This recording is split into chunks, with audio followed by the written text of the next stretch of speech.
अभी आप देख लीजिएगा 14 अप्रैल अंबेडकर साहब की जयंती है, देख लीजिएगा कितनी तलवारें लहरेंगी, कितने बंदूकें लहरेंगे, कुछ नहीं लहरता।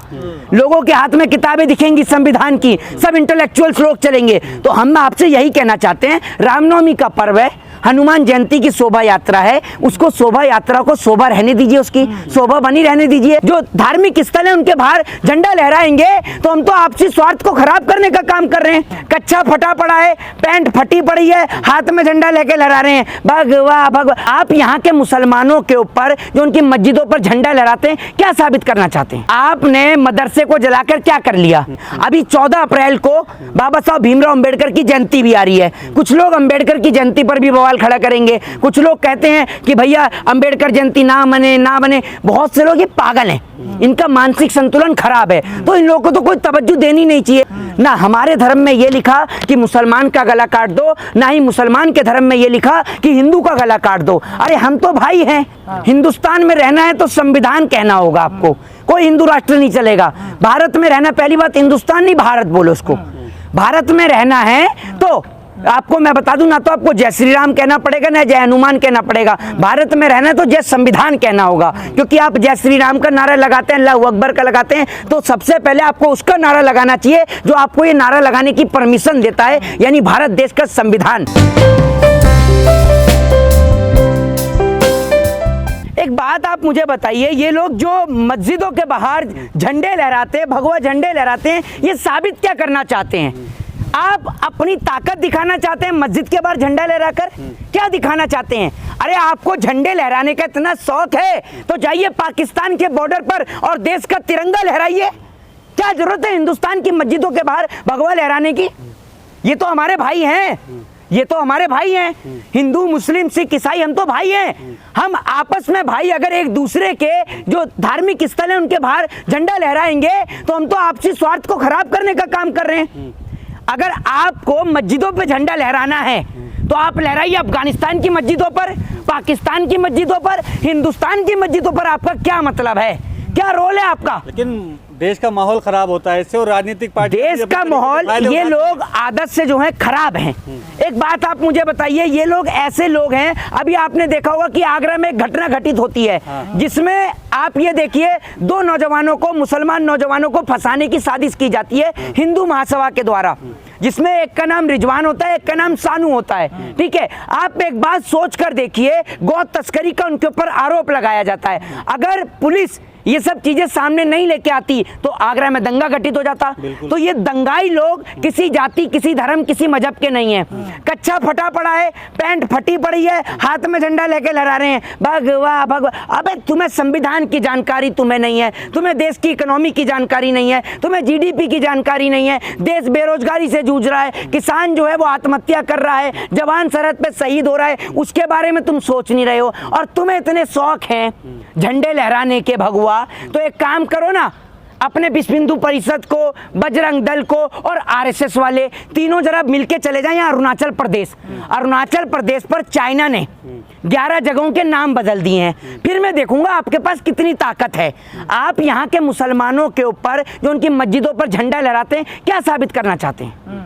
आप एक बात मुझे बताइए, एक शोभा यात्रा निकली, हमारे इधर हनुमान जी की यात्रा निकलती है, हनुमान जयंती के अवसर पर मुसलमान भाई शरबत बांट रहे होते हैं, कुछ मुसलमान भाई फूल बरसा रहे होते हैं। तो मैं आपको एक बात बता दूं, 5 उंगलियां एक समान नहीं होती हैं और सभी हिंदू लोग एक समान नहीं होते हैं, ये भी मैं आपको बता दूं। ये तो कुछ दंगाई हैं जो रैली के अंदर घुसते हैं, चाहे रामनवमी का जुलूस हो, चाहे फिर वो आपका क्या कहते हैं इसका हनुमान जयंती का जुलूस हो। और अभी आप ये देख लीजिएगा, कुछ लोगों के में इतने बड़े बड़े कीड़े हैं, ये कीड़े जो है ना, ये सरकारी कीड़े हैं। ये सरकारी कीड़ा 500 रुपए में उत्पन्न होता है, 500 रुपए इनकी जेब में जाते हैं, बेरोजगार हैं, काम धंधा इनके पास है नहीं भैया। ये बेरोजगारी वाले कीड़े हैं, इनकी जेब में 500 का नोट सरकार डालती है। उसके बाद ये कीड़े, कोई मस्जिद के बाहर झंडा लहरा रहा है, कोई मस्जिद के गुंबद पे चढ़ने की कोशिश करता है, और कोई मस्जिद के बाहर जय श्री राम चिल्लाता है। केवल जय श्री राम नहीं चिल्ला रहे हैं, मदरसा जला दिया बिहार में, और वहाँ पे धार्मिक किताब भी जली हैं। वो एक बात आप मुझे बताइए, आपने मदरसे को जलाकर क्या कर लिया? 1400 साल से इस्लाम के ऊपर अत्याचार होता आ रहा है। इस्लाम तब नहीं मिटा तो अब कहां से मिटेगा? और मिटेगा भी क्यों? मिटेगा भी क्यों?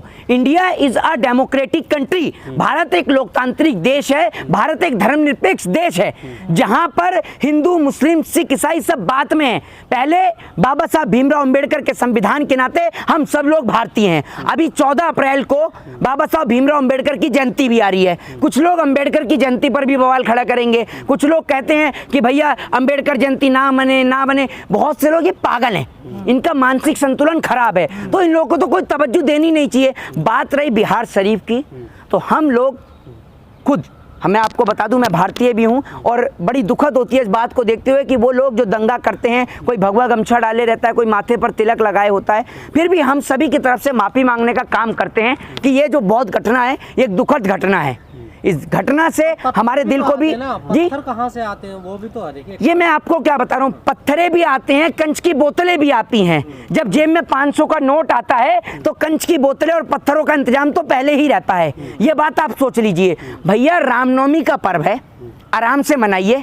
अभी आप देख लीजिएगा 14 अप्रैल अंबेडकर साहब की जयंती है, देख लीजिएगा कितनी तलवारें लहरेंगी, कितने बंदूकें लहरेंगे, कुछ नहीं लहरता।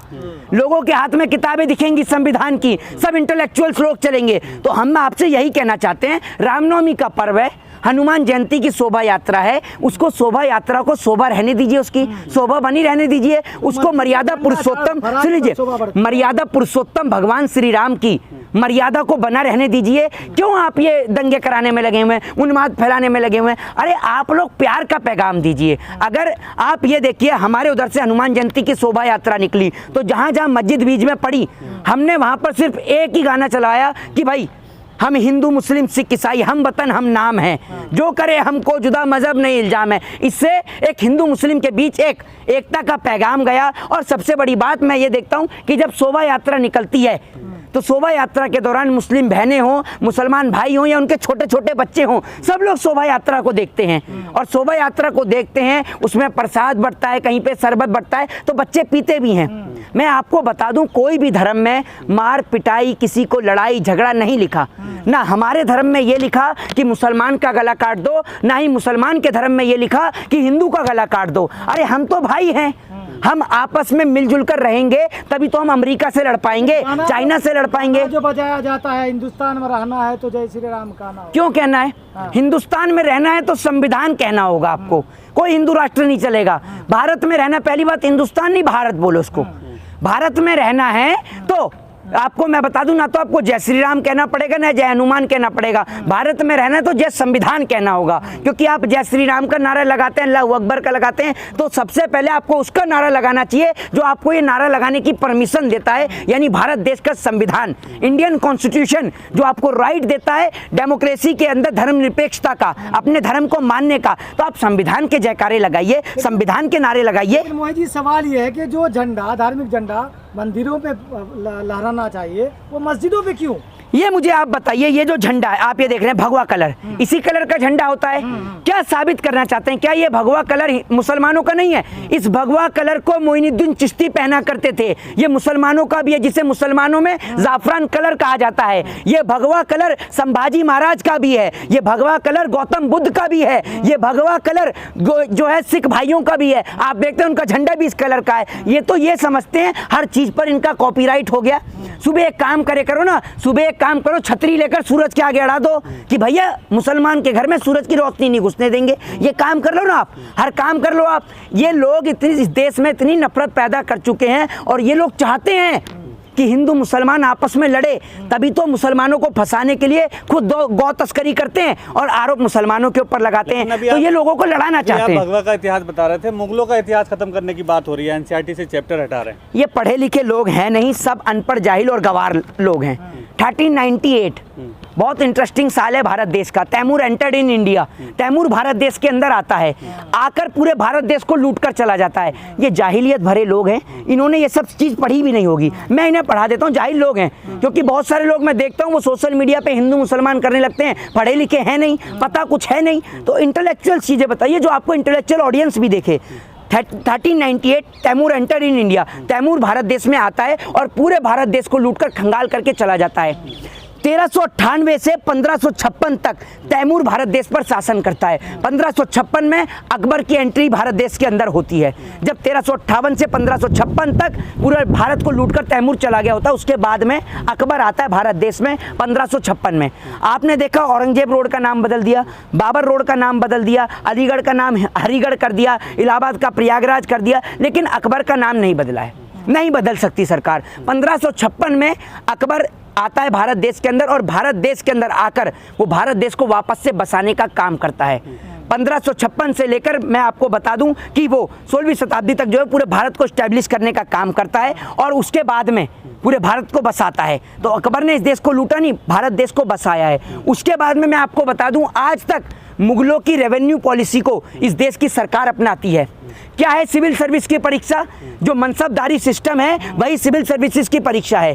ठीक है, तो गवर्नमेंट जिन मुगलों की बात करती है, तो एक बात मुझे बताइए, औरंगजेब से लड़ाई महाराणा प्रताप ने किससे लड़ाई लड़ी? औरंगजेब को छोड़िए, महाराणा प्रताप ने किससे लड़ाई लड़ी? नरेंद्र मोदी से लड़ी या दिल्ली के मुख्यमंत्री अरविंद केजरीवाल से लड़ी?